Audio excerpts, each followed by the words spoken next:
Hello everyone, मैं ओम प्रकाश प्रजापति। आज true media के पॉडकास्ट में आपको मिलाने लाए एक नए मेहमान से। आप हैं डॉक्टर पुष्पा जोशी जी। आप शिक्षाविद हैं, कवित्री हैं, व्यंग्यकार हैं, कहानीकार हैं और लेखिका हैं। डॉक्टर पुष्पा जोशी जी, आपका ट्रू मीडिया के पॉडकास्ट में हार्दिक अभिनंदन है, स्वागत है। नमस्कार ओम प्रकाश जी। जी, हम जैसा कि ट्रू मीडिया के पॉडकास्ट की परंपरा है, हम प्रश्नों की ओर चलते हैं। हमारा पहला प्रश्न है, आपने साहित्य में किसे प्रेरणा के रूप में लिया और ये प्रेरणा आपके लेखन से कैसे दिखाई दी? ओम प्रकाश जी, साहित्य में प्रेरणा के लिए तो बहुत सारे आयाम थे जी, लेकिन सबसे ज़्यादा मैं प्रेरित हूँ अपने प्रकृति से, अपने नेचर से। और मैं अधिकतर नेचर के ऊपर यानी कि प्रकृति के ऊपर ही लिखती आई हूँ। मुझे लगता है कि प्रकृति जो है वो हम सबकी माँ है और उसी के आधार पर हमारे जीवन आधारित होते हैं। इसलिए मुझे लगता है कि मैं प्रकृति से मिलकर, प्रकृति से जुड़कर या प्राकृतिक स्थानों पर जाकर जो मुझे आत्मविश्वास मिलता है, जो मुझे प्रसन्नता मिलती है, उसी को मैं लेखन में समाहित करती हूँ। वाह वाह वाह, बहुत खूब, बहुत खूब। डॉक्टर साहब, हम आगे बढ़ते हैं कि आपका व्यंग्य लेखन समाज और वर्तमान राजनीति परिप्रेक्ष्य में कैसे जुड़ा हुआ है? व्यंग लेखन तो वैसे भी व्यंग तो सीधे सीधे प्रहार ही होता है एक तरह से। जी, और जी। प्रहार भी किस पे होता है? वो राजनीति पे होता है। तो जी। राजनीति, जो आज की राजनीति के परिप्रेक्ष्य में मैं जो भी देखती हूँ आजकल सामने जो कुछ हो रहा है, जो घटित होता है, उसको मैं समावेश करती हूँ उसमें व्यंग में अपने। और अभी बीच में एक व्यंग मैंने लिखा था गाय के ऊपर। आपका किसानों का जो आंदोलन हुआ था, जो विरोध किया था उन्होंने, उससे जोड़ते हुए उसको लिखा था और वो बहुत लोगों को पसंद आया और वो मेरा अट्टहास में छपा भी था। व्यंग की पत्रिका अट्टहास में वो प्रकाशित हुआ और लोगों ने उसको बहुत पसंद किया और कहा कि कितना सटीक व्यंग था ये राजनीति के ऊपर। क्या बात है, क्या बात है। तो इस प्रकार मैं राजनीति से व्यंग को जोड़ देती हूँ। हम यहाँ ये भी जानना चाहेंगे डॉक्टर साहब कि आप जो व्यंग लिखते हैं और वो समाज के ऊपर भी होता है, राजनीति पे और अन्य कुरीतियों के ऊपर भी होता है, तो आपके व्यंग इन तमाम कुरीतियों पर कितने सशक्त बैठते हैं, कितना बदलाव लाते हैं? कुरीतियों पर तो व्यंग करना बहुत ज़रूरी है क्योंकि कई रूढ़ियाँ ऐसी हैं जी, कई बातें ऐसी हैं जिनको हमें समाप्त करना ही होता है और करना भी चाहिए। और हमें पिछली जो पुरानी बातें हैं, जैसे हमारी संस्कार है, हमारी संस्कृति है, मैं इन बातों को मानती हूँ कि हमारे जो संस्कार अच्छे हैं, जो हमारी संस्कृति अच्छी है, वो वाली हमको समाज के बीच में लानी चाहिए। उनको हमें समाज को दिखाना चाहिए, ना कि वो कुरीति जो बिल्ली रास्ता काट गई या मुझे छींक आ रही है और मैंने उस काम को रोक दिया, जो मेरा महत्वपूर्ण काम था वो भी रुक गया। उस कारण से लोगों के साक्षात्कार रुक जाया करते थे। लोग बाहर जाना चाहते थे, वहाँ नहीं जा पाते थे क्योंकि घर के लोग उनको रोक देते थे कि नहीं, बिल्ली ने रास्ता काट लिया। तो वो सब चीज़ों से हमें व्यंग के माध्यम से भी हम उसको दिखाते हैं और मैं दिखाती हूँ और मैं बताती हूँ लोगों को। बहुत अच्छी जानकारी दे रहे हैं डॉक्टर साहब। आपने अभी हमारे दर्शकों को बताया कि आप प्रकृति प्रेमी हैं और वनस्पति प्रेमी हैं, प्राकृतिक प्रेमी हैं। आप बहुत जुड़े हुए हैं, बहुत अच्छा लिखते हैं और इसे आप माँ भी मानते हैं। हम वर्तमान में देख रहे हैं कि हमारे जो अभिभावक थे, वो जो सामान्य पानी होता था या किसी नल का होता था या टंकी का होता था या कुएं का होता था, उसको हम पीते थे। लेकिन वर्तमान स्थिति में हमें पानी खरीद कर पीना पड़ रहा है। हम इतना प्रकृति के साथ प्रेम करते हैं और प्रकृति के साथ प्रेम आप करते हैं, लेकिन जनमानस नहीं करता।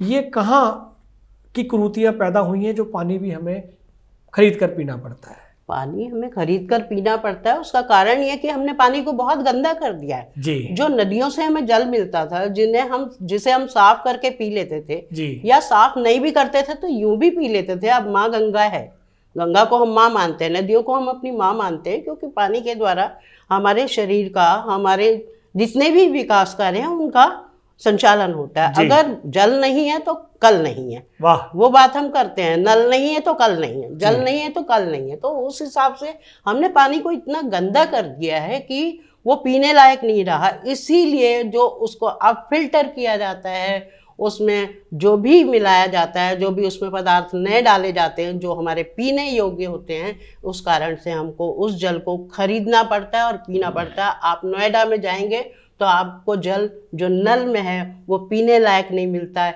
इसलिए आपको एक्वागार्ड और जाने क्या क्या अपने घरों में लगाना पड़ता है, जिसके माध्यम से आप साफ पानी पी पाते हैं। नहीं तो आपके शरीर के अंग जो है वो, जैसे हमारे नल गंदे हो जा रहे हैं आजकल, वहां पर नल बिल्कुल काले हो जाते हैं उस पानी की वजह से, उसी प्रकार हमारे शरीर के अंदर जितनी भी नसें हैं वो भी खत्म हो सकती हैं। इसलिए हमें अच्छा पानी खरीद कर पीना पड़ता है। बहुत अच्छी जानकारी आप हमारे दर्शकों को दे रहे हैं और दर्शक बहुत पसंद कर रहे हैं। हम आगे बढ़ते हैं। जैसा कि आपने बताया और मैंने भी ये प्रश्न किया कि हमारे जो अभिभावक थे वो सामान्य कुएं का या नल का या तमाम बर्मों का पानी पीते थे और हमें पानी खरीद कर पीना पड़ रहा है। इसके जिम्मेदार भी हमारे समाज के ही लोग हैं। उन समाज के लोगों को क्या कहना चाहेंगे कि अगर आप तीसरी पीढ़ी में जाते हैं तो उन्हें पानी खरीदने के लिए भी नहीं मिल पाएगा, नसीब नहीं हो पाएगा। उन व्यापारियों को, उन धन कमाने वालों को, उन मिलावटखोरों को क्या कहेंगे आप? मैं उन मिलावट करने वालों को यह संदेश देना चाहूंगी कि पहले अपना घर तो देखें जी। आप जिस प्रकार अपने घर के लोगों के लिए अच्छा सोचते हैं कि हमारे घर के लोग अच्छा खाएं, अच्छा पिएं, अच्छी तरह रहें, उसी तरह आप सबके लिए सोचें। अगर आप वही भावना सबके लिए लेकर चलेंगे तो आप गलत कार्य करेंगे ही नहीं। गलत कार्यों में आप लिप्त ना होकर उस जल को ही शुद्ध रूप में रहने के बाद उसको बेचेंगे। अगर बेचेंगे तो उस हिसाब से नहीं बेचेंगे जैसा कि आप लूट कर रहे हैं। जी, लूट भी रहे हैं, उसके कारण जो है वो सब आपके अंदर नहीं आएगा। इसलिए हर इंसान को दूसरे व्यक्ति को अपने ही समान देखना चाहिए। जो चीज़ हमें बुरी लगती है वो उससे भी बुरी लग सकती है, ये सोचकर सबके लिए उसी भावना के तहत कार्य करना चाहिए। क्या बात है, क्या बात है डॉक्टर साहब, बहुत अच्छी बात है आपने बताई हमारे दर्शकों को। अब एक और उदाहरण हमारे साथ अभी पीछे एक प्रकृति ने पूरे विश्व के लिए, विश्व में एक कोरोना बीमारी, कोरोना वायरस आया था, उस स्थिति में ये भी बताया कि पैसा आपके लिए बहुउपयोगी नहीं है, ये प्रकृति बहुत उपयोगी है। उस समय पूरे विश्व में ऑक्सीजन की भी बहुत कमी हुई थी। जिस तरह पानी की कमी हो रही है उस तरह ऑक्सीजन की कमी रही। तो ऑक्सीजन की कमी मेरे ख्याल से आज से 50 साल पहले कभी ना तो पानी की कमी रही, किसी तरह से शुद्ध पानी मिलता था और ऑक्सीजन भी पर्याप्त मिलता था। लेकिन वर्तमान स्थिति में भी ये एक उदाहरण हमारे बीच से 3 साल 4 साल पहले गुजरा है कि हमारी ऑक्सीजन की कमी है। और ऑक्सीजन की कमी के कारण क्या है, ये वही मनुष्य है जिसने कारण किए। उन मनुष्य को ये कैसे जताएं कि अगर आपने ऑक्सीजन या पानी को सेव नहीं किया तो आपकी भावी पीढ़ियां उसको प्रयोग नहीं कर पाएंगी। वो ऑक्सीजन भी हमें खरीद कर श्वास में लेनी पड़ेगी। उन लोगों को क्या कहेंगे, उन जनमानस को क्या कहेंगे? ये कोरोना का आपने जिक्र जो किया, उस समय हर चीज़ की कमी आपको महसूस हुई है, लेकिन जो आपने घरों में रहकर सीखा है, उस समय जो हम घरों में रहे हैं, घरों में रहने के कारण जो हमने बाहर गंदगी नहीं फैलाई है, उस समय आपने देखा होगा कि प्रकृति कितनी साफ हो गई थी। जिस गंगा को सफाई अभियान के माध्यम से साफ नहीं किया जा रहा था, नहीं कर पा रहे थे, वो गंगा उस समय कल बह रही थी, स्वच्छ हो गई थी, निर्मल हो गई रूप से निर्मल हो गई थी। जो आपके जंगली जानवर वो शहरों में आने लगे थे, क्योंकि शहरों में इतना सन्नाटा हो गया था, उन्हें लग रहा था ये भी हमारा ही घर है जी, उन्हें वो भी जंगल लगने लगा था। तो प्रकृति उस समय बिल्कुल खुलकर अपने वातावरण को जी रही थी। उसका कारण ये था कि हम जो उसमें नरक घोलते हैं, जो गंदगी घोलते हैं, वो हम नहीं कर पा रहे थे, क्योंकि हम बाहर नहीं निकल पा रहे थे। और हम बाहर नहीं निकल पा रहे थे इसलिए हम गंदगी नहीं कर पा रहे थे। इस समय वो वातावरण जो शुद्ध हुआ था, जो पर्यावरण शुद्ध हो गया था, वैसा पर्यावरण इतनी जल्दी शुद्ध नहीं होता। और आपने बोला कि 50 वर्षों पहले ऐसा कुछ नहीं था, वाकई में नहीं था। ये महामारी जो है 100 वर्षों में आती है, पहले भी 100 वर्ष पहले आई थी, आज भी 100 वर्ष बाद आई है। उसका कारण ये है कि जब हम अति कर देते हैं, जब हम प्रकृति को बिल्कुल बाध्य कर देते हैं, उसको बिल्कुल वो इतना परेशान हो जाती है कि वो बदला लेने पे आ जाती है। जैसे कि भूकंप आते हैं, भूकंप भी इसीलिए आते हैं क्योंकि आप अपनी इस पृथ्वी को डिसबैलेंस कर देते हैं। इसका बैलेंस आप बिल्डिंग पे बिल्डिंग बनाते जा रहे हैं, नीचे आप खोदते चले जा रहे हैं, कितना सहेगी? आपको देती है वो बदला जी, बदला लेने के लिए खड़ी हो जाती है वो एक बार जी। तो प्रकृति का आपको हमेशा सम्मान करना चाहिए। जो उसके नियम हैं, उसके प्रकृति आपको कभी परेशान नहीं करेगी अगर आप उसको परेशान नहीं करें। आप दोहन करते हैं नदियों का, कितना पानी बर्बाद करते हैं, कितना आप पानी इधर उधर फैलाते हैं, उसमें गंदगी फैलाते हैं, उसमें चमड़े का चमड़े व्यापारी जो है उसमें गंदगी फैलाते हैं। कितना दोहन आप नदियों का करते हैं, वृक्षों का कर्तन कितना करते हैं, कितना काटते हैं उनको। तो आपका पर्यावरण प्रदूषित तो होगा ही होगा जी। और जब पर्यावरण प्रदूषित होगा तो ऑक्सीजन कहाँ से आएगा जी? फिर तो कार्बन डाइऑक्साइड ही आपको मिलेगा जी। ऑक्सीजन नहीं मिलेगा। ऑक्सीजन मीन्स शुद्ध वायु वृक्षों के द्वारा जो मिलती है, शुद्ध प्राण वायु। हाँ, वो जो आपको नहीं मिल रही थी उस समय, उसका कारण ही ये था जी जी जी, कि अति हो गई थी। मानव ने अति कर दी है, पर्यावरण का दोहन करने के कारण ये सब कुछ उसे झेलना पड़ा। क्या बात है, क्या बात है डॉक्टर साहब। अभी आपने प्रत्युत्तर में बताया कि तमाम लोगों ने बिल्डिंगें खड़ी की हैं, ज़मीनों को खोदा जा रहा है, कई फुट नीचे तक उन्होंने अपने पिलरों को लगाया गया है। तो हम ये भी जानना चाहेंगे, क्या दिल्ली एनसीआर में जो कंक्रीट के जंगल बन रहे हैं उससे भी इस वनस्पति को, इस प्रकृति को, इस धरती माँ को कितना नुकसान हो रहा है और भावी पीढ़ियों को इसके मायने क्या क्या झेलने पड़ेंगे? दिल्ली एनसीआर में तो मैं तो कहती हूँ फिर भी नोएडा और ग्रेटर नोएडा में तो फिर भी हरियाली है। गुड़गांव चले जाइए जी, बिल्कुल कंक्रीट का जंगल खड़ा है। बात करते हैं। हाँ जी, हाँ जी। हाँ, तो वो ये कंक्रीट का जंगल जो खड़े हो रहे हैं उसके कारण भी तो ये पृथ्वी ही हमारी परेशान हो रही है, दूषित हो रही है। हम माँ कहते हैं, माँ पर हम अत्याचार करते हैं जी जी जी। कहते तो हम उसको माँ है, लेकिन माँ पर हम कितना अत्याचार, हम अपनी माँ को इस तरह मारेंगे तो उन्हें भी दुख होगा। ये हमारी माँ है जिसके ऊपर हम चलते हैं, उसके सीने पर हम कदम रखकर चलते हैं। माँ के पंच तत्व से ही हम जीवित रहते हैं। बिल्कुल जीवित हैं और उसी पर हम उसी के ऊपर इतना अत्याचार करते हैं तो वो भी कब तक सहेगी? आखिर वो भी अपना बदला लेती है। बदला क्या लेती है? वो अपने आप को बचाने का प्रयास करती है और अपने को बचाने के प्रयास में वो आपका अनर्थ होता है तो उसमें वो क्या कर सकती है? आपका अनिष्ट होता है तो वो क्या कर सकती है? क्योंकि आप दे रहे हैं ना उसे, दुख आप दे रहे हैं, पहले आप दे रहे हैं, तब वो आपको उसके बदले स्वरूप कुछ देंगे। तो आप जब आप अच्छा लेने की कोशिश करेंगे तो आपको अच्छा मिलेगा। आप जिसके साथ बुरा करेंगे तो आपके साथ भी बुरा होगा। वो करे ना करे होगा आपके साथ भी। तो ये सोचकर चलिए कि हमें सबके साथ अच्छे से रहना, अच्छा करना है। ये जो पृथ्वी है जो हम माँ मानते हैं तो माँ की तरह इसको रखना है। इसकी हम पूजा भी करते हैं और वाकई में इसकी पूजा करने योग्य है। इतने इसके बराबर सहनशील तो कोई है ही। वाकई, वाह वाह वाह। तो उसके अनुसार जब वो हमको सब कुछ दे रही है, हमारा खान पान सब कुछ तो उसी से मिल रहा है हमको, और उसके बाद भी हम उसको इतना कष्ट देंगे तो उसका क्या हाल होगा? तो उसके लिए वो किस प्रकार अपना बदला लेगी उसका भी हमें चिंतन करना चाहिए, मनन करना चाहिए। वाह वाह डॉक्टर साहब, बहुत अच्छी जानकारी आप दे रहे हैं। आप जो स्वार्थी जो मनुष्य है उसको आप कैसे ये बताएंगे कि जो आप इस सृष्टि को, इस पृथ्वी को, इस वनस्पति को जो आप देंगे वही वापस आपको वही देगी, चाहे वो प्रेम हो, चाहे वो आपका उसके प्रति लगाव हो, चाहे उसके प्रति उसको बढ़ावा देने का हो या उसको घटित करने का हो, चाहे उसको नुकसान देने का हो। इस स्वार्थी जनमानस के लोगों को कैसे आप बताएंगे कि कैसे वो फीलिंग होगी? देखिए, जिस प्रकार अगर हम अपने लिए किसी से सम्मान चाहते हैं जी तो हमें उसको सम्मान देना पड़ता है जी। अगर हम किसी से अपने लिए प्रेम चाहते हैं तो उसको हमको प्रेम देना पड़ता है जी। किसी से भी हम किसी प्रकार की भी अपेक्षा अगर हम करते हैं जी तो हमें पहले उसको देनी पड़ती है। वाह वाह। अपने से छोटे बच्चों को हमको प्यार देना पड़ता है, बिल्कुल। अपने से बड़ों को हमें सम्मान देना पड़ता है जी।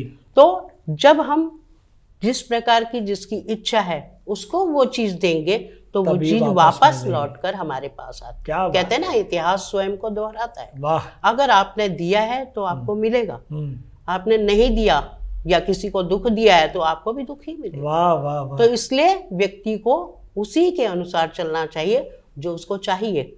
उसको अपने दिल में पहले सोच लेना चाहिए, मुझे क्या चाहिए जी, मुझे जी। अगर ये चाहिए, मैं इससे प्रसन्न हूँ तो सामने वाला भी इसी से प्रसन्न होगा, इसलिए मुझे उससे भी वही देना है जो मेरी इच्छा है जी। अगर मुझे धन चाहिए तो मुझे सामने वाले के लिए भी सोचना चाहिए कि इसको भी धन की आवश्यकता है, सोचना होगा उसके लिए भी। हाँ, उसके लिए भी, उसको भी धन की आवश्यकता है जी। उसके धन को हम खींचने की कोशिश ना करें तो हमारा भी जाएगा फिर। हाँ, हमें भी अगर हमें कार्बन डाइऑक्साइड चाहिए कि ऑक्सीजन चाहिए, हमारे ऊपर डिपेंड करता है। हम पेड़ों को काटेंगे तो कार्बन डाइऑक्साइड आपको मिलेगा, ऑक्सीजन चाहिए तो आपको उनको बचा के रखना है। बहुत ये समझाना, और ये सब बातें मैं कहती हूँ ये बचपन से ही बच्चों को बतानी चाहिए। वाह, बेसिक शिक्षा में होना चाहिए। ये शिक्षा में होना चाहिए। स्कूलों में पर्यावरण के ऊपर भी कक्षाएं होनी चाहिए, जिससे कि बचपन से ही हमें पता चले कि हमें किस प्रकार जीवन जीना चाहिए या किस प्रकार सबको सुरक्षित रखते हुए आगे बढ़ना चाहिए। जी। जापान में इस तरह की शिक्षाएं बच्चों को स्कूलों में दी जाती है।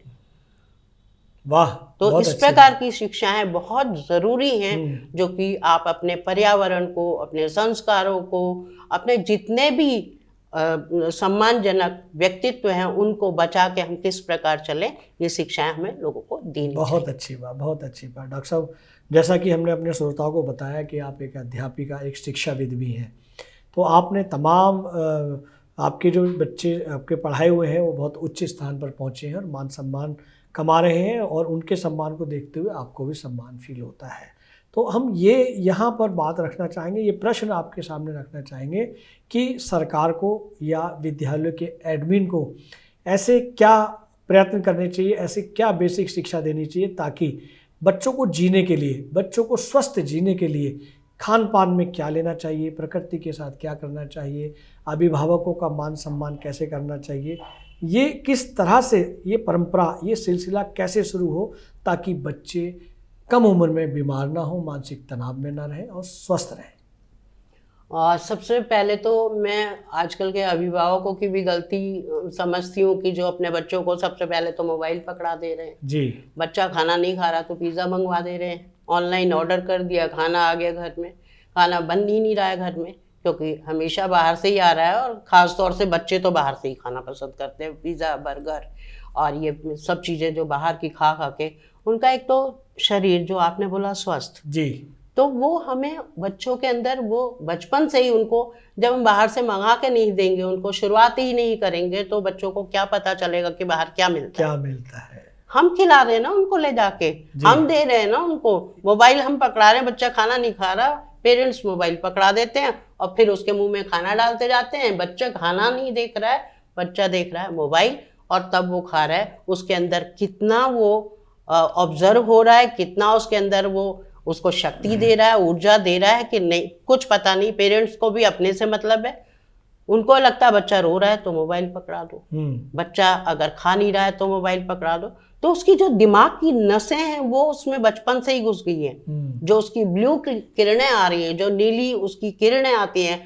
वो उसके दिमाग पर एक एक घंटा हावी रहती है, अगर आप बंद भी कर देते हैं उसके बावजूद भी। मोबाइल या टीवी की किरणें जो होती हैं, इन सब चीजों का बच्चा मोहताज होता जा रहा है। स्कूलों में भी आपको क्या है, लैपटॉप से पढ़ा रहे हैं बच्चों को, टैबलेट पकड़ा दे रहे हैं, जो वो कमाई का धंधा हो गया है बच्चों के लिए, क्योंकि लेकिन स्वास्थ्य से हानिकारक है। ये सब स्वास्थ्य के लिए हानिकारक है। धीरे धीरे ये स्ट्रेस को बढ़ाता है व्यक्ति के, और बच्चों का स्ट्रेस धीरे धीरे बचपन से ही बढ़ना शुरू हो गया, क्योंकि एक तो उनको जो विद्यालय में काम बहुत मिलता है, बस्ता उनका बोझे की तरह हो गया है। उसके अलावा उनके साथ कंपटीशन बहुत है, बहुत सारे सब्जेक्ट उनको पढ़ने हैं, बहुत सारा उनको काम करना है, बहुत सारा उनको होमवर्क करना है, इतना सब कुछ मिलता है। तो और उसके बाद उनका खान पान सही नहीं है, क्योंकि उसका एक कारण ये भी है कि पेरेंट्स भी काम करने वाले होते हैं, वर्किंग है, माता पिता दोनों वर्किंग है, तो घर में देखभाल करने वाला कोई नहीं। जैसा बच्चे को मिलता है, जैसा बन पड़ता है, वैसा वो खिला देते हैं, या जैसा बच्चा पसंद करता है वो सोचते हैं कि बच्चा खुश रहे, बस उसके बाद वो उसको खिला देते हैं। इस प्रकार उसके स्वास्थ्य पे बुरा असर पड़ता है, और वो स्वास्थ्य ठीक करने के लिए सबसे पहले माता पिता को, अभिभावकों को ठीक होना पड़ेगा। उनको इन वस्तुओं को घर में लाना बंद करना पड़ेगा, खुद अपने आप पकाना शुरू करना चाहिए। मैं कहती हूँ कि बेशक आपके घर में नौकर लगे हैं, सब लगे हैं, खाना देने वाले लगे हैं, सब कुछ है, खाना बनाने वाला लगा हुआ है, हर काम के लिए आपने नौकर रखा है, लेकिन कम से कम बच्चे को जब खाना खिलाएं तो अपने हाथ से परोसें। उसका कारण ये है कि जो आपके घर में नौकर आ रहा है, वो अगर परोस रहा है आपके घर में खाना, वो 50 चीज़ें आपको परोस रहा है, उसके दिल में एक दुख आ रहा है कि मेरे घर में ये सब चीज़ नहीं है। वाह, क्या बात है। दुखी मन से वो जब वो खाने को परोसता है आपके बच्चों को, तो वो खाना आपके बच्चों के शरीर में नहीं लगता, वो ऊर्जा उनको नहीं मिलेगी। इसलिए आप बेशक खाना बनवा लीजिए बाहर वालों से, लेकिन परोसने का काम अपने बच्चों को अपने हाथ से कीजिए। ये भी उनके लिए ऊर्जा का स्रोत होगा, स्वस्थ उनका बनेगा। क्या बात है, क्या बात है डॉक्टर साहब, आपने बहुत ही गूढ़ बात कही है कि अभिभावक अपने बच्चे से जब टचिंग में रहते हैं, प्यार से दुलार से भोजन कराते हैं तो वो स्वास्थ्यवर्धक हो जाता है। बिल्कुल, बहुत अच्छी बात है, क्योंकि वो अपने मन से परोसेगा ना उसको, वो तो दिल से परोसेगा, लेकिन वो जो नौकर है वो दिल से नहीं परोस रहा। बिल्कुल, उसका दिल इस बात पे है कि ये खाना मेरे बच्चों को भी मिल जाता तो कितना अच्छा होता, मेरे बच्चों को ये खाना नहीं मिल रहा। जिस तरह उसके मन में ये भाव आता है, जिस तरह से गृहिणी अपने मन से उसका तो भोजन बनाती है, अपने बच्चे को खुश करे। वो जिस तरह से गृहिणी अपने घर में अपने परिवार वालों के लिए शुद्ध मन से भोजन बनाती है तो पौष्टिक बनता है। और अगर वो गृहिणी अगर पौष्टिकता सच्चे मन से या मन से नहीं बनाती है तो पौष्टिक आहार नहीं बनता है। ठीक उसी तरह से आपने ये उदाहरण दिया। बहुत अच्छी बात डॉक्टर साहब। हम आपसे ये भी जानना चाहेंगे कि आपने हजारों बच्चों को शिक्षित किया है, उन्हें शिक्षा दी है और वो एक अच्छे युवा बने हैं, देश की भविष्य बने हैं, तो कभी कोई ऐसा संस्मरण रहा कि इस तरह का व्यवधान अभिभावकों और बच्चों और आपके बीच में रहा जो आपके दिल को छुआ हो? बहुत सारे ऐसे, कोई एक हमारे दर्शकों को कहें, बताएं ताकि वो उसमें सुधार ला सकें। मेरे यहाँ 2 बच्चे थे, 2 बच्चे मतलब भाई बहन स्कूल में पढ़ते थे हमारे यहाँ। और क्या होता था कि उनके पेरेंट्स को, उनके जो बड़ा लड़का था वो उस समय 10वीं में था, उससे बहुत शिकायत रहती थी, उससे बहुत शिकायत रहती थी। वो लड़का जो है क्लास में भी एक तरह से हिंसक प्रवृत्ति का होता जा रहा था जी। लड़के लड़कियों को मारपीट करता था। तो मुझे लगा कि ये जो बच्चा है ये कुछ ज़्यादा ही मारपीट कर रहा है, इसका कुछ ना कुछ कारण होगा। स्कूल में काउंसलर भी होते हैं, उससे काउंसलिंग कराई गई लेकिन उससे भी कोई रिजल्ट नहीं निकला जी। एक दिन मैंने उस लड़के को बुलाया अपने पास, उसका नाम अरिंजय था, तो उसको मैंने बुलाया, अरिंजय तुम मेरे पास आके थोड़ी देर बैठ सकते हो? बोला मैम मैं तो आपकी बहुत रिस्पेक्ट करता हूँ, मैं आपके पास क्यों नहीं बैठूंगा। तो मैंने कहा ठीक है, आज तुम लंच टाइम में मेरे पास आना। तो वो मेरे पास आया, तो मैंने उसको बोला कि तुम ये मारपीट इतनी क्यों करते हो, तुमको अच्छा लगता है क्या ये सब करने में, क्यों तुमको बहुत आनंद आता है क्या इससे जी। तो उसने बोला हाँ मैम मुझे अच्छा लगता है मारपीट करना। मैंने कहा इससे क्या होता है कि जब तुम्हारे पेरेंट्स आते हैं, जब भी किसी के पेरेंट्स स्कूल में आते हैं, अभिभावक स्कूल में आते हैं, तो वो बच्चे की तारीफ सुनने के लिए आते हैं। बिल्कुल, वो अपने बच्चे की बुराई सुनने नहीं आते। और तुम्हारे पेरेंट्स जब भी स्कूल में आते हैं तो हर टीचर उससे तुम्हारी बुराई करता है, तुम्हारी शिकायतें पहुंचती है, तो तुम्हारे माँ बाप को कितना दुख होता होगा, कितना दुख होता होगा। तुम ये बताओ, वो दुखी होने के लिए नहीं आते हैं, वो खुश होने के लिए आते हैं स्कूल में। तो कहने लगा कि मैं चाहता हूँ वो दुखी हो। मैंने कहा ऐसा क्यों? तो नहीं मैम इसका कुछ और कारण है, ये है, मैं आपको नहीं बता पाऊंगा ये। फिर मैंने उसके मम्मी पापा को एक दिन बुलाया, मैंने कहा आप लोगों से मैं मिलना चाहूँगी। बोले ठीक है मिलते हैं आपसे अलग से। वो मिले मुझसे आके, और फिर मैंने उनसे पूछा कि ये इतना हिंसक क्यों होता जा रहा है जी।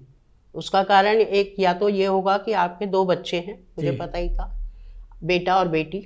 या तो आप बेटी की प्रशंसा ज़्यादा करते होंगे, इसको हीन भावना से देखते होंगे, इसके अंदर हीन भावना जागृत हो चुकी है, या तो आप इस तरह का कोई व्यवहार करते होंगे।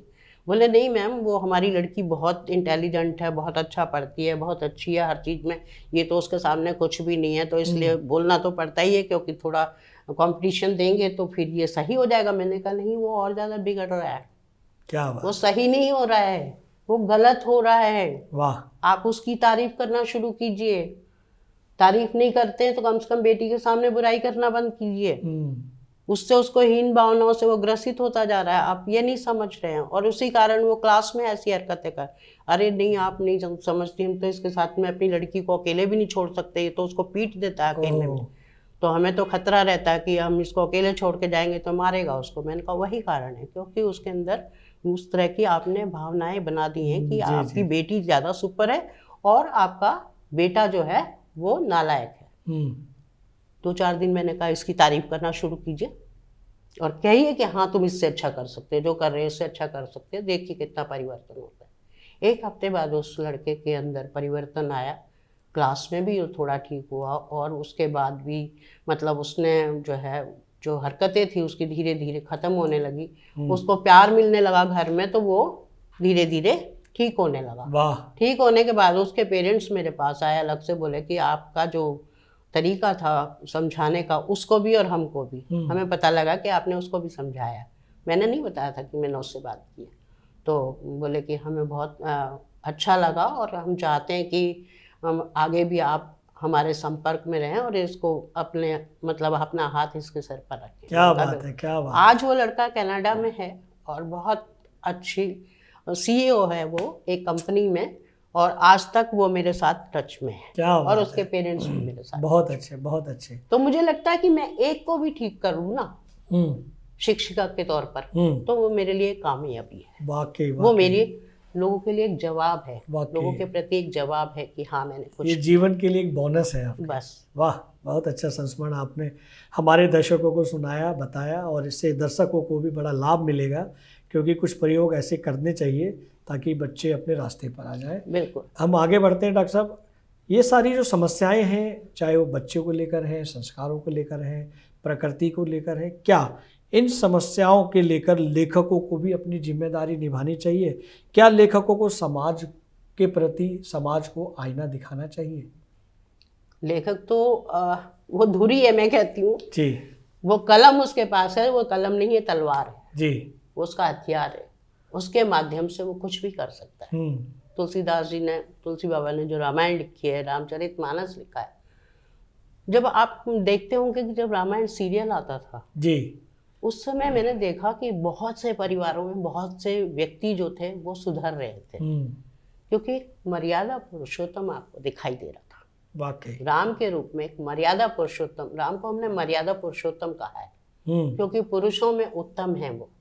उनकी हर व्यक्ति से जितने भी संबंध हैं उनके, उन सबको जब वहाँ दर्शाया जा रहा था, चाहे वो केवट के साथ है, चाहे वो सीता के साथ हैं, चाहे वो अपने माता पिता के साथ हैं, चाहे वो अपने भाइयों के साथ हैं, और चाहे वो अपने भक्त हनुमान के साथ हैं जी, सबके साथ उनकी जो मर्यादा थी, उनका जो बात करने का तरीका था, वो लोगों को आत्मविभोर कर देता था। रामायण जब सीरियल चलता था तो सड़कें सन्नाटे में आ जाती जी। उस समय कोई काम नहीं होता था। तो इस प्रकार की चीजें जब हम लोगों को दिखाते हैं, लोगों के मन में आता है कि हम भी ऐसे बने। जी।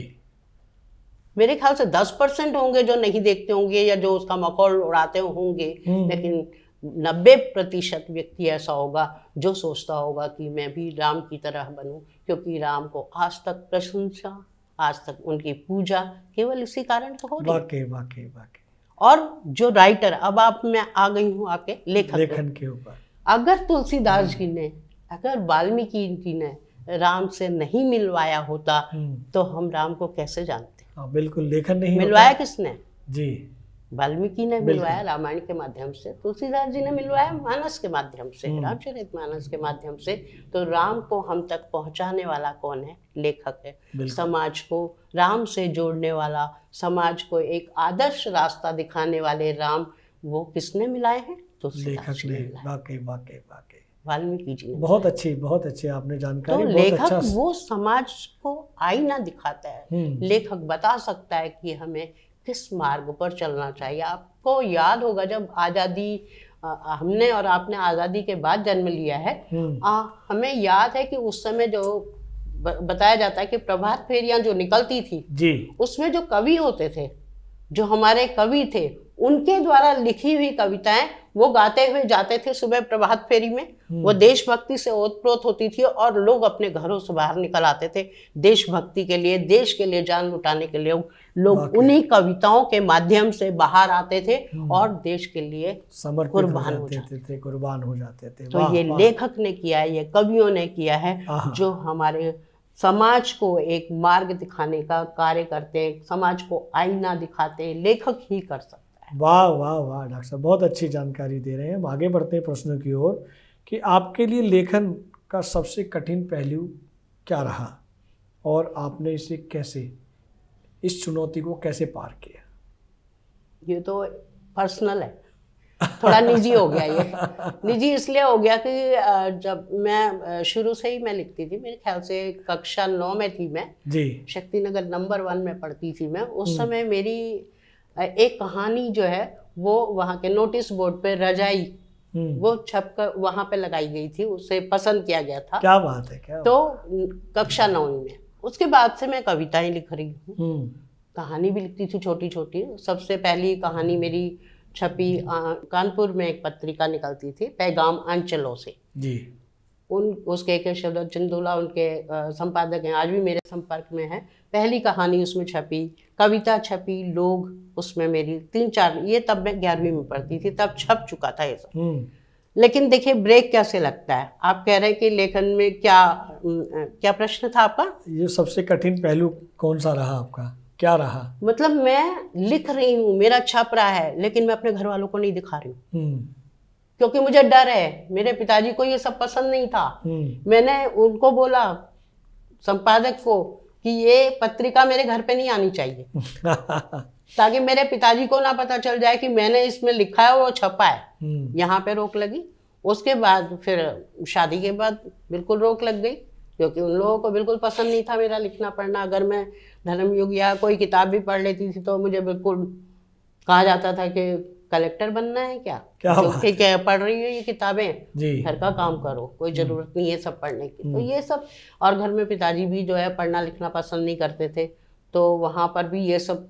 हालांकि उसके बावजूद भी क्योंकि मेरे भाई के पास बहुत सारी किताबें थी, पूरी एक लाइब्रेरी थी हमारे घर में। उस टाइम पर मैंने बहुत सारे उपन्यास बड़े बड़े साहित्यकारों के पढ़ डाले। मैंने शुरुआत में बहुत पढ़ा है, तो उसके बाद ये बीच में ये जो ब्रेक लगा है उसके बाद फिर बाद में शुरुआत हुई। क्या बात है, क्या बात है। आपके जीवन में लेखन को लेके काफ़ी जो है ब्रेक लगे हैं, लेकिन अब वो ब्रेक कर ख़त्म हो चुके हैं और नियमित आपका लेखन चल रहा है। हम यहाँ ये भी जानना चाहेंगे कि एक आप महिला लेखक हैं, महिला लेखक के रूप में आपको लेखन में, साहित्य में या साहित्यिक मंचों पर या संस्थाओं से जुड़ने के दौरान किन किन चुनौतियों का सामना करना पड़ा? मुझे लगता नहीं है कि मुझे इस मामले में या ये मंच पर जुड़ने के लिए कोई चुनौती मेरे सामने आई हो, मुझे ऐसा लगता नहीं है। मैं स्वच्छंद हूँ और स्वांतः सुखाय मैंने लिखा है, तो इसलिए मुझे कभी इस प्रकार की चुनौती का सामना नहीं करना पड़ा, बल्कि मैंने जो भी कहा है वो बिल्कुल बोल्ड होकर कहा है और सबने उसको स्वीकार किया है। इसलिए किसी प्रकार की चुनौती मेरे सामने अभी तक तो नहीं आई है। लेकिन ज़्यादातर वो चुनौतियाँ जो पहली थी, ज़्यादा एक पुरुष वर्ग में कहें या समाज में कहें, महिलाओं के लिए इस तरह की चुनौतियाँ अक्सर आती हैं। आपके साथ ऐसा नहीं हुआ है, ये बहुत अच्छी बात है, बड़ी खुशी की बात है। और हम तो ये कहेंगे किसी भी महिला के साथ ऐसा ना हो, ऐसा हमारा समाज बने, ऐसा हमारा जग बने, ये जग हमारा ऐसे ही सुंदर और सही तरीके से, सही सलीके से चलता रहे, जैसा कि आपने महसूस किया है। हम आगे बढ़ते हैं प्रश्नों की ओर कि आपकी कहानियों में नारी की भूमिका किस तरह से उभरती है?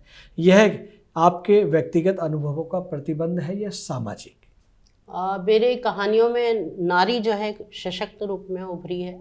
एक मैंने कहानी लिखी थी रमोती, जो कि बाहर भी छपी है, मतलब भारत से बाहर भी छपी है और यहाँ पर उसकी बहुत समीक्षा हुई है। उसमें मैंने नारी का जो आंचलिक कहानी है वो, उसका नारी का जो रूप मैंने दिखाया, वो अंत में जो है अंग्रेज़ों के खिलाफ खड़ी हो जाती है और उनका मार भी देती है उसको। और इस प्रकार मैंने ऐसे समय में, जबकि पूरा वहाँ पर फौज है उनकी, अंग्रेज़ों के साथ पूरी फौज है, और उसके बावजूद वो रमोती उसको मार कर निकल जाती है, तो लाट साहब को मार कर निकल जाती है। तो मेरी कहानियों में, मेरी कविताओं में सब जगह नारी जो है सशक्त रूप में आपको दिखाई दी। वाह वाह वाह, बहुत अच्छा। आपने अपना मानसिक संतुलन बनाया हुआ है और वहाँ सिर्फ सकारात्मकता ही महिलाओं के लिए भी आप प्रदर्शित करती हैं, ये बहुत अच्छी बात है, ये बड़ी खुशी की बात है। हम आगे बढ़ते हैं डॉक्टर साहब, जैसा कि क्या आप मानती हैं कि आज के समय में जो साहित्य समाज पर प्रभाव डल रहा है, क्या पहले भी ऐसा था या अब बदल रहा है? साहित्य तो हमेशा समाज के ऊपर प्रभाव डालता है। पहले हमारा जो साहित्य था उसका कारण ओम प्रकाश जी ये है कि पहले लोग पढ़ते बहुत थे। उसका कारण ये है कि आज जो आपको ऑनलाइन सब कुछ मिल रहा है ना, पका पकाया जो हलवा आपको मिल रहा है ना, वो नहीं था। आपको किताब लेनी पड़ती थी, उसको पढ़ना पड़ता था, उसको समझना पड़ता था। और बहुत बड़े बड़े साहित्यकार हमारे यहाँ हुए जिनको पढ़कर आज भी हम उससे संबद्ध करते हैं, जो आज की दिशा है जी। आज भी साहित्यकार हैं, बहुत साहित्यकार हैं, लेकिन आज हम पढ़ कम रहे हैं, लिख ज़्यादा रहे जी। उसका कारण क्या है कि हमने तुरंत जो है हमारी जो है हमने लिखा उसमें फेसबुक पे और तुरंत जो है दूसरे ने उधर से लिख दिया कि बहुत अच्छा। प्रतिक्रिया जो है तुरंत आ जाती है, बहुत अच्छा बहुत अच्छा। कई बार तो मतलब अच्छा नहीं है तब भी है बहुत अच्छा। तो हम अपने आप को अच्छा समझने लगे, हम अपने आप को इतना अच्छा समझने लगे, हम लिख ही इसलिए रहे हैं कि हमें वहां से प्रतिक्रिया मिले, हमें टिप्पणियां मिले और अच्छी मिले जी। कोई हमारे ऊपर छीटाकशी ना करे और हमारी कमियां ना निकाले। तो व्यक्ति आज पढ़ कम रहा है, लिख ज्यादा रहा है और जो मन में आ रहा है वो लिख रहा है। वाह। तो साहित्य जो है उसको डगमगाता हुआ तो मैं देख रही हूँ, लेकिन साहित्य कभी समाप्त नहीं होता है जी। वो खत्म भी नहीं होगा कभी। अच्छे लेखक आज भी मौजूद हैं, आगे भी रहेंगे, बस पढ़ने वालों की थोड़ी कमी हो गई है। अगर हम उनको भी पढ़ना शुरू करें, हाँ ठीक है, हम लिख रहे हैं, बहुत अच्छी बात है, लिखना बहुत अच्छी बात है, सबको लिखना चाहिए। जिसके भी मन में जो भाव आए उसे व्यक्त करने की पूरी आज़ादी है, पूरी स्वतंत्रता है। लेकिन वो जो अच्छा साहित्य है पहले उसको पढ़िए, उसके बाद आप लिखिए। मैं कहती हूँ इतना पढ़ो तब इतना लिखो, तब वो लेखन होता है। ये नहीं कि जो मर्जी आ रहा है लिख रहे हैं और छाप रहे हैं, वहाँ पे डाल दे रहे हैं फेसबुक पे और उसके बाद वाहवाही लूट रहे हैं, वो चाहे झूठी वाहवाही हो, लेकिन वो नहीं होना चाहिए। जो आपका लेखन है वो सच्चा होना चाहिए। वो साहित्य जो है आपका समाज से जुड़ा होना चाहिए, समाज के लोगों को एक दिशा देने वाला होना चाहिए, एक दशा नहीं दिशा देने वाला जरूरी है। वाह वाह वाह। डॉक्टर साहब, हम आगे बढ़ते हैं प्रश्नों की ओर। जैसा कि अभी आपने सोशल मीडिया की बात की, सोशल मीडिया पर लोग अपनी अभिव्यक्ति व्यक्त करते हैं, उसके बावजूद उसमें बहुत सारी प्रतिक्रिया आती है। क्या इस सोशल मीडिया की वजह से हमारे साहित्य का संवर्धन हो रहा है या साहित्य हमारा पीछे जा रहा है? नहीं, संवर्धन तो हो रहा है जी। संवर्धन तो खूब हो रहा है, खूब लिख रहे हैं लोग, चाहे फेसबुक पे ही लिख रहे हैं। मैं कहती हूँ कितना हिंदी लिखने लगे हैं लोग जी। हिंदी लिखते ही नहीं थे लोग, अंग्रेजी में लिखते थे, टूटी फूटी, चाहे जैसे रोमन में लिखते। आज वो हिंदी फॉन्ट देखते हैं, हिंदी में लिखना शुरू कर दिया। सबसे बड़ी उपलब्धि ये है वाह संवर्धन के लिए। और बहुत लिख रहे हैं और उसमें लिखने के साथ साथ बहुत आगे बढ़ गए हैं लोग लिखने में। जी। ऐसा नहीं है कि वो लिख रहे हैं तो उलझुली सब लिख रहे हैं। उलझुल लिखने के साथ साथ वो धीरे धीरे अपने आप को निखार भी रहे हैं, परिपक्वता की ओर बढ़ रहे हैं। और लिखना चाहिए, बहुत अच्छी बात है, ये संवर्धन की निशानी है जी। उसको लिखना चाहिए, बहुत अच्छी बात है। फेसबुक बहुत अच्छा भी है, हाँ गलत लोगों के लिए गलत भी है, लेकिन फेसबुक उसको आप अगर नकारें तो मेरे ख्याल से नहीं नकारना चाहिए, क्योंकि उसमें बहुत लोगों ने बहुत सी उपलब्धियां प्राप्त की हैं और देश के लिए भी बहुत काम किया है, राष्ट्र के लिए क्या अंतर्राष्ट्रीय स्तर पर बहुत लोगों ने उसमें काम किया है और कर रहे हैं, आगे बढ़ रहे हैं लोग जी, बहुत कुछ सीख रहे हैं, उससे बहुत कुछ सीखने को मिल रहा है। ये बात अलग है कि आप कितना सीखते हैं, कितना करते हैं और कितना लिखते हैं और कैसा लिखते हैं, ये आपके ऊपर निर्भर करता है, लेकिन ये माध्यम संवर्धन का है। वाह वाह वाह वाह। डॉक्टर साहब, आपने कहा कि ये सोशल मीडिया अंतर्राष्ट्रीय स्तर पर है, तो हम यहाँ आपसे ये भी जानना चाहेंगे कि आपने हिंदी के प्रचार प्रसार के लिए, साहित्य के प्रचार प्रसार के लिए किन किन देशों की यात्रा की है? मैं अंतर्राष्ट्रीय हिंदी सम्मेलन में मैंने अभी तक 5 देशों की मैं यात्रा कर चुकी हूँ, जिसमें रूस, ग्रीस, वियतनाम, भूटान, श्रीलंका। वाह। और अभी आगे मैं नेपाल जाने वाली हूँ अभी फरवरी में। तो वहाँ पर भी हमने देखा कि हिंदी को मानने वाले बहुत हैं जी। बहुत अच्छा प्रचार प्रसार हो रहा है हिंदी का। मैं कहती हूँ हिंदी का, वो लोग कहते हैं सूर्य डूब रहा है, फलाना डूब रहा है, नहीं, हिंदी बहुत आगे बढ़ रही है जी, बहुत आगे बढ़ी हुई है हिंदी। वियतनाम में हिंदी लोग बोल रहे हैं, वाह। वहाँ हमसे नमस्ते कर रहे थे लोग, वो नहीं कर रहे थे, अपनी भाषा नहीं बोल रहे थे, हमें नमस्ते कर रहे थे। वो हमारी भाषा सीख कर बैठे हुए थे, इसलिए कि हमारे। क्या बात है। भूटान के लोग हिंदी में बोल रहे हैं, बांग्लादेश के लोग हिंदी में बोल रहे हैं, वाह। श्रीलंका के लोग हिंदी में बोल रहे हैं, कोशिश कर रहे हैं वो हिंदी बोलने की। और जो भी वहाँ पर हमने प्रोग्राम किए, जो भी हमने वहाँ कार्यक्रम किए, उन कार्यक्रमों में वहाँ के बहुत सारे लोग आए हैं जिन्होंने अपना भी प्रस्तुतिकरण दिया है, अपनी भी कविताएं दिए, लेख दिए, वाह, बोला है। तो इतनी जागरूकता है हिंदी के प्रति, और विदेशों में मैंने देखा है कि हिंदी का बहुत सम्मान है, हिंदी से घबराने की किसी को आवश्यकता वाह वाह वाह वाह डॉक्टर साहब, बहुत आगे बढ़ रही है। बहुत अच्छी बात है। हमारे हिंदुस्तान की हिंदी का दायरा बढ़ रहा है, उसका प्रचार प्रसार हो रहा है। लेकिन यहाँ एक प्रश्न और आता है कि जब हमारी हिंदी का इतना प्रचार प्रसार हो रहा है, हमारी राष्ट्रीय भाषा, मातृभाषा हमारी हिंदी है और हिंदी जोड़ने का काम कर रही है, बावजूद उसके 77-78 वर्ष आज़ादी के होने के बावजूद भी हमें हिंदी दिवस मनाने की आवश्यकता क्यों पड़ रही है? हिंदी दिवस, हाँ, मैंने तो खुद ही लिखा है अपनी कविता में कि 365 दिनों के नियम में तो रोज हिंदी हमारी है, तो कोई ज़रूरत आवश्यकता ही नहीं है इसकी। हाँ। हिंदी दिवस मनाने की, हिंदी खूब बढ़ चढ़ रही है। वो तो एक दिन उसके लिए निर्धारित किया सरकार ने जी, क्योंकि हम अंग्रेजों के पीछे पीछे चले, और अंग्रेजी को हमने एक ऐसी भाषा चुनी है, हमने अंग्रेजों को पैसा कमाने की भाषा बनाया है, क्योंकि अंग्रेजी के बिना हमें लगता है कि हम पैसा नहीं कमा पाएंगे जी, इसलिए हमने अंग्रेजी को चुना है।